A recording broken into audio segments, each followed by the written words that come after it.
If you have an interest in horses and love learning more about horses, the horse industry, teaching, or even managing your own horse business, then you're in the right place. We would love you to join us on our mission, which is to improve the lives of horses around the world through the education of riders, handlers, and trainers. So get comfortable, listen in, and enjoy.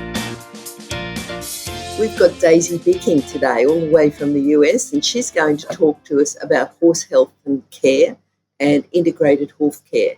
Now, Daisy, as I said, is all the way from the US, but she's also coming over to Equitana, and she's going to be an Equitana educator. So Daisy's going to talk about, she's a renowned hoof care provider, and she's an educator, and she's located at Parksburg in Pennsylvania, USA, and she's diligently served the equine community, founding Daisy Haven Farm in 2014, and she focuses on whole hoof rehabilitation through the application of integrative modalities. But before I introduce you to Daisy, I just want to remind you that this podcast is brought to you by International Horse College, and the mission of International Horse College is to improve the welfare of horses around the world through the safe education of their riders, handlers and trainers. Have a look at the wide variety of horse courses incorporating horse welfare and safety around horses at internationalhorsecollege.com and contact them to speak to one of the friendly staff. Registered Training Organisation 31352. Now, welcome to Horse Chats, Daisy. How are you? Thank you, Glenys. I'm quite well. I'm happy to be here and chatting with you. That's great. Daisy, we usually introduce people with an inspirational quote or a saying or some sort of self-talk that you do to yourself all the time, or it could be something that you say to your students all the time. Have you got something there that you can talk to me about? Yes, absolutely. I do. One of my most favorite quotes goes this way: "The important thing in science is not so much to obtain new facts as to discover new ways of thinking about them." And this quote from Sir William Bragg, who was a 1915 Nobel Prize award winner in, guess what, radiograph, in X-ray. He really epitomizes with this statement for me my approach to learning about feet and hooves, because there's so much we still don't know about the hoof. And we have all this information and all this science that we talk about and we debate pros and cons.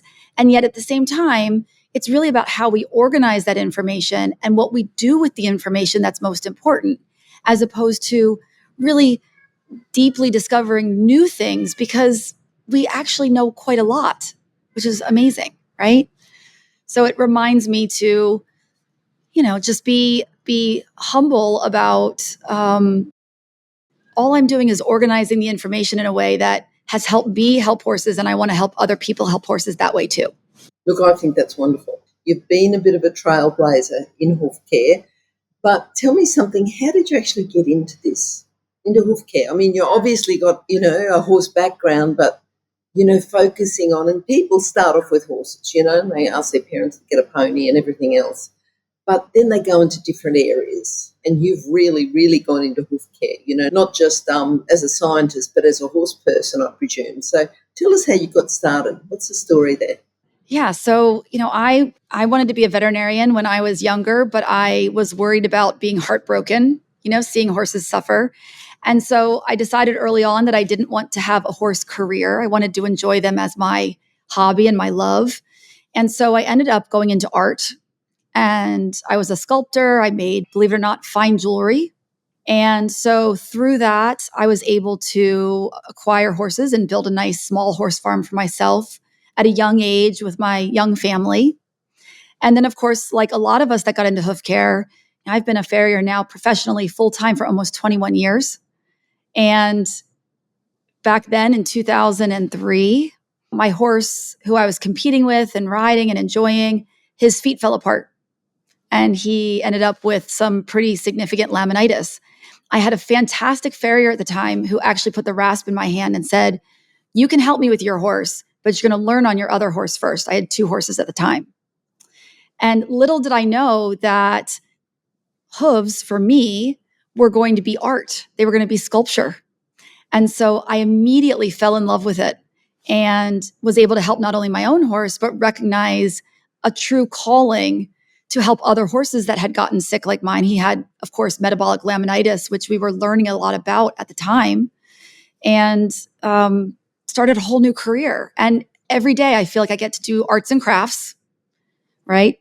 Assessing, trimming feet. We do a lot of glue and composite shoeing. And so it's like, arts and crafts day every day. It's wonderful. Okay, that's great. And you've obviously gone on from there. So that's how you got started. But you've gone on from there. You're not just someone who's learned to, trim a horse in their own horse. Tell me what else you've learned from there. And because you're teaching at university, is that right? Mm-hmm. Yep. It's a big jump because, I've lectured myself, and you don't get those jobs just from having your own horse. So tell us a bit about your progression then from helping trim your own horse to then going and through the study and setup and everything else. Yeah, absolutely. Yeah, happy to. So, yeah, I felt truly driven to help other people who had horses like mine, and ended up switching careers completely and launched into a basically pretty traditionally minded hoof care business. And from there, the big change for me was in 2007, I was able to acquire my own digital radiograph machine, and which is legal here in the US. If you're not diagnosing, you're just using it for shoe placement, hoof balancing, trim parameters, measurements, basically. And the veterinarians that I work with here really supported me in doing that because I was working on a lot of extreme pathology. And that was my passion, was really sick horses that no one else felt they were able to help. I wanted to help. And what it did is it showed me objectively how much I was interpreting on the outside and then what was actually happening dynamically on the inside based on the work I was doing, trimming and shoeing. And the fireworks were just going off in my brain because I had immediate feedback that was completely non-biased about the effectiveness of my work and the results. And I was very fortunate in the beginning. It had been drilled into my head to document all the horses' feet that I worked on. And so I was taking photographs that were scaled, measurable, and comparable to each other over time. Then in 2007, added the radiograph component. And so now had foot photos and radiographs going together that were giving me this amazing amount of information to base decisions on. And in about 2009, so I did that for a year or two for myself and learned a lot. I wanted to share that x-ray machine, the radiograph ability, with other hoof care providers for their benefit because it had taught me so much. And so I was really driven to teach. And so I started teaching. And I'd only been a hoof care provider at the time for about 5 years and full-time, working for other people. But I just want to stop you here, Daisy. So, you're sort of saying, oh, well, I was only a hoof care provider for 5 years beforehand.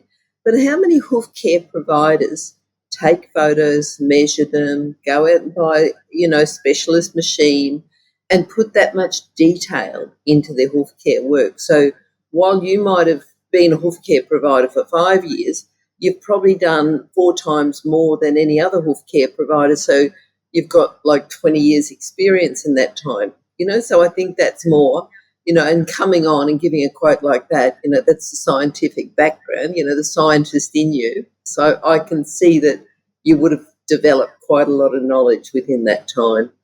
Well, and it was completely objective.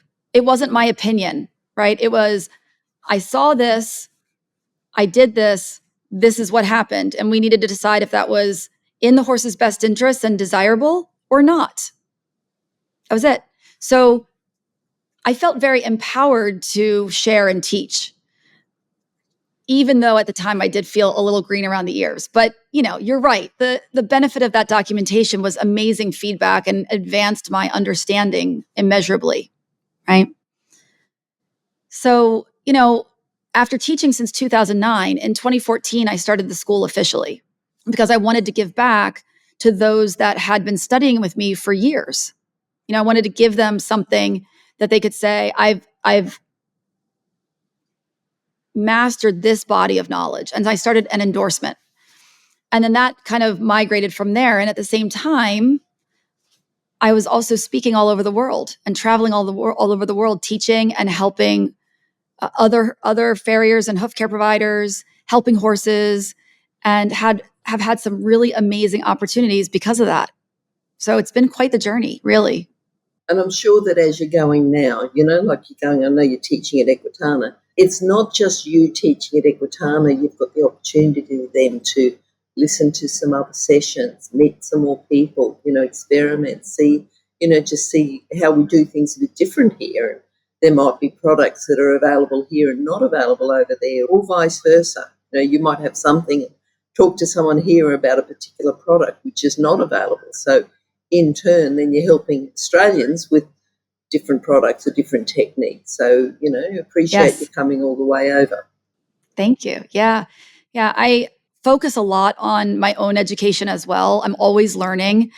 I like to say that I'm a eternal student and learn something from everyone. And you're right, coming over and spending time in a completely different country, similar feats, similar environments, similar challenges, but a lot of new ideas and different ways of problem solving. And so it's wonderful to be able to absorb that as well and share equally as well as learn. All right, now at Equitana, you've got 2 sessions. Yes. You want to tell us about the first session first? Is your horse a goat? Yes. Catchy heading, but Thank you. You're talking about trimming and glue on composite shoes and how they influence posture. So yes, if you can talk about that one first.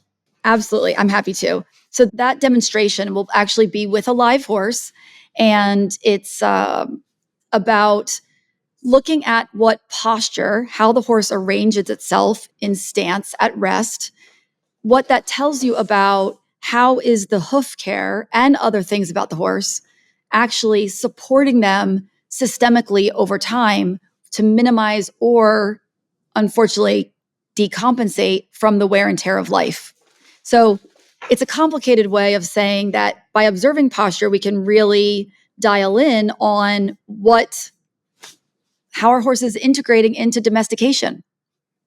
And hoof care is a large part of that because they get a lot of proprioceptive information from their feet, how they interact with the ground. The balance of the hoof affects everything higher up.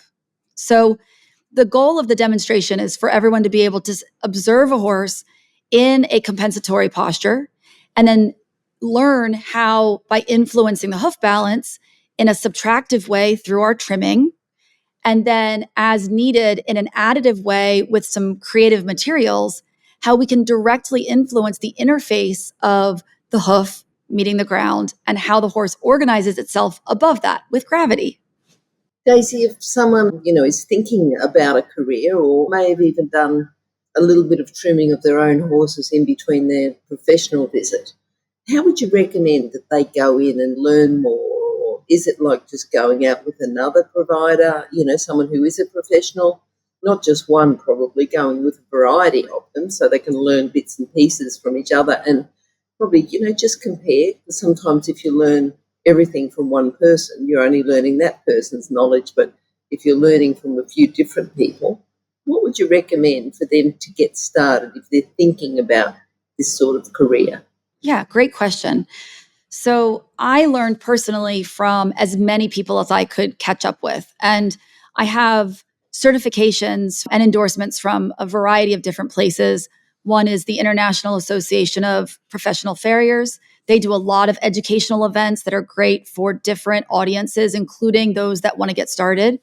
I also have endorsements and certifications from ELPO, the Equine Lameness Prevention Organization.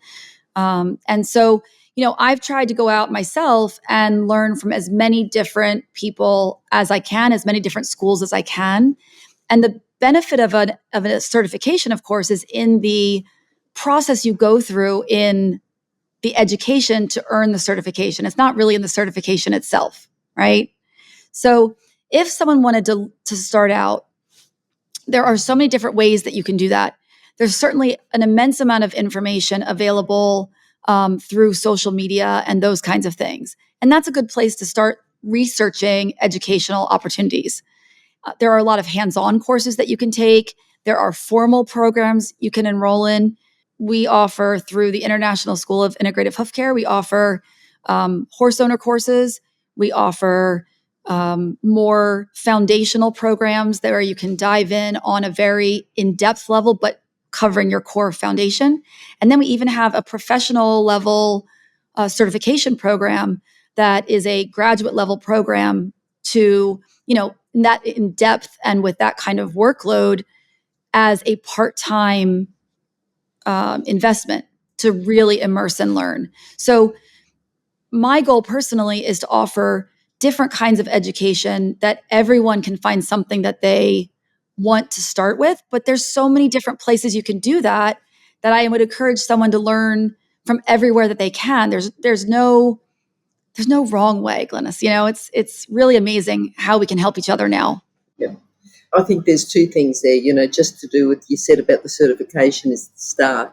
And you're absolutely right. All the certification does is say you do it this way and not that way, and this is the safe way and this is the right way. But you go out, you learn your own experience, and your knowledge just becomes so much broader, the more you do it and the more you put into it, and I want to go back to where you were taking the photos and, you were putting the work in. You weren't just going out, getting paid to trim a horse and then coming home. You were doing a lot more about it, so it's not just going and getting a bit of a tick and flick and a qualification, because that qualification or certification is the minimum standard for that level. You want to keep going and keep learning and keep exploring everything. Yeah. Yeah. Yeah. The very foundation of our program that we offer is based on horse and human harmony with a whole horse focus, although we're specifically talking about feet and what we do with feet. And in that, my goal is to empower whomever I'm talking to be able to use objective information, pattern recognition, to assess the hoof in a very, scientific, deductive reasoning, and have a lot of confidence in what they're looking at. They can identify problems either before they arise or as they are arising, to be able to then think about, what do I need to do to intervene to help my horse or help someone else's horse? And then thinking about the team members you need to help you implement this solution, which we talk about in depth. And then lastly, be empowered to implement that plan, right? So they can be the steward of their horse or help others steward their horses as part of a team. Daisy, within your work, you've done some rehabilitation. So can you tell us, I'd love one or two case studies of, just work that you've done with particular horses, and, there may be a horse that everyone else had given up on, but you were able to step in and provide a good news story about that particular horse. Have you got something like that you can tell us about? Yeah, absolutely. Those are the horses I love the most. It never ceases to amaze me when I have an owner call me and say, my veterinarian said I should call you because you could work a miracle for my horse. Can you help me? And it's no pressure, Daisy. In my head, I'm thinking, okay, great. They've really set me up here. So I better do something great for this animal, which of course, I always want to do anyway. But I tend to get the ones that are the worst of the worst because I love helping them. I love geriatric horses. I love horses who are really, really debilitated in their feet because I can help them turn around, and the joy that I can give back to the owner is incredible. It gives me all the joy, right? And so, and I have a skill set to do it, and I have an x-ray machine. So I have some tools in my toolbox. One of the things I get to do a lot that really makes my heart happy is helping horses that have severe hoof infections. Some days I like to say that I deal with pus every day, which is not ideal, right? I actually get to use a lot of maggot debridement therapy, which is a medical maggot that goes in and cleans up the necrotic tissue. They're these amazing miracle workers in our arsenal of things to combat foot infection. And I had a horse that really was just in very, very, very sad shape. She was a 12-year-old quarter horse that had been a competition horse, and she had had a lot of babies and was so well loved by her owner, excuse me. And her feet were quite laminated, quite foundered, with a lot of distortion and these really bad infections. In fact, I was picking her frog out and it started bleeding because there was raw tissue there near the apex that I couldn't see because it was so packed with bedding and manure and things. And he didn't know better. He really thought he was doing everything he could for her. And he asked me to help him. And so I thought, I can really help you. And so she ended up coming to our rehabilitation facility, which is Daisy Haven Farm here in Pennsylvania. And she spent about 3 months with me. She was quite body sore, and she really kind of had a depressed kind of attitude about her body language, and her eyes were kind of soft and not really connected. And I knew that she was suffering. And in those cases, I tell the owners to give me 3 months. That's it, because I don't want these horses to suffer. And I said, if I can't get this turned around in 3 months, then we're going to know she needs to go to heaven, and this is her time, and we've done everything we can do. And he was okay with that, because it's important to me that we have an end point for these horses. And so she was here, and I gave her a really realignment trim, tried to get her feet and her ankles better, put her in some disinfecting soaks, and tried to get her feet cleaner. And she had some pus coming out of her feet that was just nasty. For lack of a better word, it was putrid. And I thought, okay, we need to get some maggots in here. And so we ended up putting in the first round of maggots, and they went in, they did their thing. They go in for like 3 to 5 days, and they eat only dead tissue. So they're very safe, and their little mouths stimulate new cells to grow. They're these amazing creatures. And after the first day, she started biting the wraps on her feet. She started chewing on them. And I thought, those little guys are in there doing their job. They're in there getting all that dead tissue out, and they're chewing on something she can feel. Now, they're not damaging that tissue, but she could feel it, and it was itchy. When you talk to humans that have this kind of therapy, right, it's itchy. And she was like brighter immediately after like the first 24 hours. And she was moving better, and she was nickering to us, and she was interacting with the other horses across the fence. And I thought, well, gosh darn, these guys are really getting this done. And after that first round, which they were only in for 3 days, which tells you there was a lot to eat in there because they grew really fast, we flushed them out. And the area where that bleeding was in the frog had completely keratinized over. And it was super clean. It smelled astringent. And she did stay with me for another couple months while we healed out the hole and we, grew out a healthier foot. But I was able to take that mare home to this owner who thought he had no hope for his beloved mare, and present her back to him in a place where she had this amazing life, and he could actually go back and ride her, which was incredible, because I didn't even know if that was going to be possible with the amount of damage in these feet. But she did really well. And those kinds of stories for me, those kinds of experiences are so uplifting. And to be able to give the owner peace of mind that we're doing everything we can, but we're also going to advise them and support them in making the hard decisions too, And this mare did wonderfully. And I'm grateful that I get to help a lot of horses like her. But she really impacted me with how depressed she was, and then how quickly she turned around when we could give her that relief. Yeah. What I'd like to know is a bit more about the maggot therapy, right? So I've heard of it before, and I can remember that, when I was younger, one of the girls in our paddock's sister, and I'm not 100% sure, I understood she was studying to be a vet, and her sister, so the older sister was studying to be a vet. The younger sister had a horse there and had a wound, and the older sister had done something with maggot therapy, because everyone's horrified, absolutely horrified that there's maggots in this wound, And I've talked to a couple of people about it since, and people are just horrified. So, you're someone who's there, who's using it, who's getting success, who's treating horses with the maggots. Have you ever had, I'm sure you would have had challenges about it, and has it ever gone wrong? That's a great couple of questions. I do this podcast for me as well, because I want to learn more. Yeah. Of course. Absolutely. So the maggot debridement therapy, or when I first started it, my vet insisted on calling it larval debridement therapy because he had a hard time with the word maggot, right? It is by prescription. They are produced at a lab where they are sterile in that they do not reproduce, but they're also sterile in the sense that they are medically appropriate for wounds without introducing new microorganisms. And they are by prescription. So there are definitely times where I've approached veterinarians that I'm working with and said, what do you think about putting some maggot debridement therapy in this wound? Would that be appropriate? And they look at me like I've got 6 heads.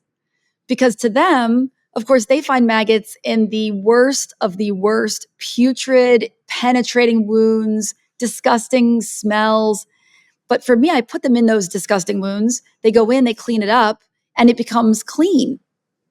So my experience is from a completely different direction. And in 2011, I actually presented a scientific paper, a scientific poster at the Laminitis and Diseases of the Foot Conference, which was at the time in West Palm Beach, Florida, was put on by New Bolton Center, Penn University. And I was fortunate to put this scientific poster about the method of application of maggot debridement therapy that I had developed, because previously the animal would have had to be in a hospital. It would have had to do some significant shoeing and containment in order to put the maggots into a foot wound. And it would have involved a 5 to 7 day hospital stay, which is very, very expensive and stressful on the horse, let alone the owner, right? And so I had figured out a way of doing this in the field, where I designed a wrap that we could protect the maggots, keep them contained in the wound, that it could be done in the field. You didn't have to send the horse anywhere. It was inexpensive. And so therefore it made it a lot more accessible for many more people. And I actually won the Best Content Award out of about 38 scientific posters for this presentation of this material I had put together. So it was really, even then, a novel idea to many practitioners because it just wasn't done outside of rare circumstance, And since then, I first did my first round of maggot debridement therapy in 2005, and I learned about it from Dr. Scott Morrison at Root and Riddle Equine Hospital. And I talked to him on the phone directly, and I said, I have a horse with a foot infection. I really think this would help. And he coached me through it. And so since then, we've used maggot debridement therapy probably in 20, 25 horses a year.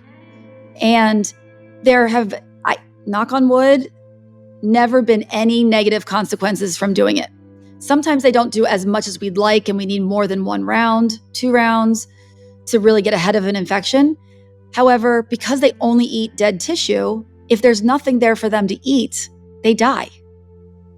And there's no consequence to there being little maggot bodies like in the foot, because they dissolve into an enzyme that literally is astringent. So they're perfect little creatures for what this application is. And so in hospital settings, it's in people, it's a medical product that's used mostly in people, but we've taken it over to the veterinary side as well. And it's just been amazing. It's such a wonderful gift to have. Something that you did say I think was key is they're sterile, as in can't reproduce, but also sterile going into a wound, and Yes. especially prepared. So it's not just picking up a couple of maggots and putting them in a wound. It's sterile. Yep. Yes. So I'm glad we've sort of clarified that, which might help some people who are horrified, that you can say, no, it really is a medical procedure and that this is how you prepare them. And, we don't have to talk about where to get them from, because I think people should talk to their vet if they are interested, and make sure that you do get the right maggots or the right larva Yes. I do understand, though, there is a source in Australia for larval debridement therapy. If that's something that someone wants to look into, they can talk to their vet. Absolutely.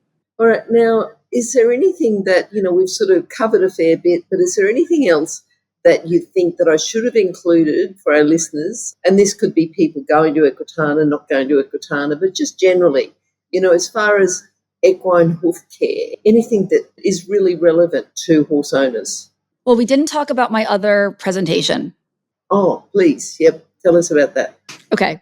So the other educational offering that we have at Equitana is on Friday. I am doing a lecture, a presentation based on developing your hoof superpower, which is X-ray vision. So based on my database of over, at this point, 1 million images, so hoof photos, most with corresponding radiographs that go with them, I've learned that there is absolute pattern recognition, repeatable characteristics that you can interpret on the outside of the foot that will tell you pretty clearly what's going on the inside, what your bony alignment is, and what kind of problems you might be worried about with your horse. Whether you're an owner or a professional, this is valuable information. So this presentation, I'm going to share with you these characteristics about the foot that are completely objective, and you're going to learn X-ray vision. So you can go and look at a horse and say, oh, look at that. I see this, I see this, I see this. I know what ballpark I'm in. I'm going to ask my vet to get some radiographs, or I'm going to ask my farrier to help me understand what they understand about the foot. Or if they are a hoof care provider, how can I learn more about how I can do that with my horses I work on every day? So it's going to be fun. It's a challenge because nobody thinks I can teach them X-ray vision in a 45-minute presentation. However, it's a fun time. There's a lot of visuals, and we have a great time just exploring this idea. And everybody actually ends up pretty much developing a decent eye for these things by the time they're done. It's great. All right. Well, look, that's wonderful. Now, your contact details, we've got a page. Everyone who does a podcast episode with us has a page on Horse Chat. So it's horsechats.com, and then you'd have to search for Daisy's details. So just do a bit of a search for Daisy, and then you can search for Daisy. You can search for Bicking as well, and then you'll find Daisy's episode come up. And down the bottom of that page, that'll be a copy of the episode and a video when it's ready. But down the bottom of that page, you'll have all the contact details. Now, Daisy, you obviously travel a lot. Do you prefer text, phone, email? What's the easiest way for you? Yeah, thank you. The easiest way to reach me is either by texting my phone, or by reaching out through Facebook Messenger or through WhatsApp. Okay. We'll put all those details there as well. Thank you. Yeah, thank you. And also, of course, just want to make sure to mention that we also have our booth at Equitana where you can come and ask questions. And we actually will have a sitting area where you can come and ask hoof questions and sit and talk and models to look at. And I'll have my database with me where I can pull out case studies or relevant information about what you're curious about. And we can talk hoof for 4 days. It's going to be great. Great. Looking forward to catching up at Equitana, and we'll see you then. And we'd love to get you back on the podcast and chat some more about hoofs. Anytime. I'd love that. Thank you so much, Glenys. All right. Thanks very much. I'll talk to you soon. Bye-bye. Thank you, Glenys. Bye-bye. If you've enjoyed this chat, then please comment, rate and subscribe. If you'd like any changes or recommendations for guests, then please contact us through horsechats.com. And while you're online, have a look at the government-accredited courses at internationalhorsecollege.com. Registered Training Organisation 31352. Remember that our comments and instructions are general in nature and do not take into consideration your individual horses or your individual ability and circumstances. If you enjoyed this podcast, then please leave your comment below.